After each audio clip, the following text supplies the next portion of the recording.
தஹஜ்ஜத் தொழுகையின் சிறப்புகள். 1. ஃபர்லான தொழுகைக்கு அடுத்த அந்தஸ்து.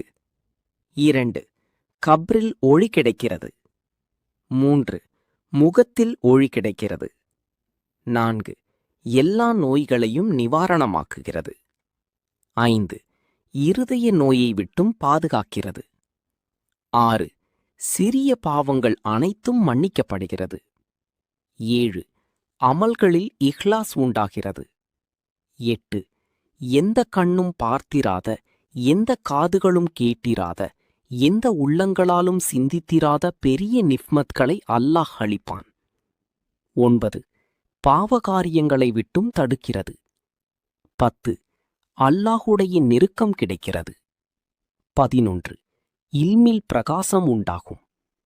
12. மனதை விசாலமாக்குகிறது. 13. ஆயுளை அதிகரிக்கிறது. 14. சொர்க்கத்தில் ஒரு கண்ணாடி மாளிகை கிடைக்கும். அதன் உள்ளே இருந்து பார்த்தால் வெளியே உள்ளவைகள் தெரியும், வெளியே இருந்து பார்த்தால் உள்ளே உள்ளவைகள் தெரியும். 15. சுவர்க்கத்தில் ஒரு மரம் உள்ளது. அதன் மேல் பட்டாடைகள் வெளியாகின்றன. அதன் அடியில் யாகூத் எனும் முத்துக்களால் அலங்கரிக்கப்பட்ட குதிரை இருக்கும். அந்த குதிரையில் தஹஜ்ஜுத் தொழுபவர்கள் தாம் நாடிய இடத்திற்கெல்லாம் செல்லலாம். 16. உள்ளமும் நாவும் ஒன்றுபடுகிறது. 17. தஹஜ்ஜத் தொழுகையை நிறைவேற்றுதல், நோன்பு தோற்றல், அல்லாவின் பாதையில் ஜிஹாத் செய்தல், தீனுடைய முன்னேற்றத்திற்காக பாடுபடுதல், அல்லாவின் பாதையில் பொருட்களை செலவு செய்தல்.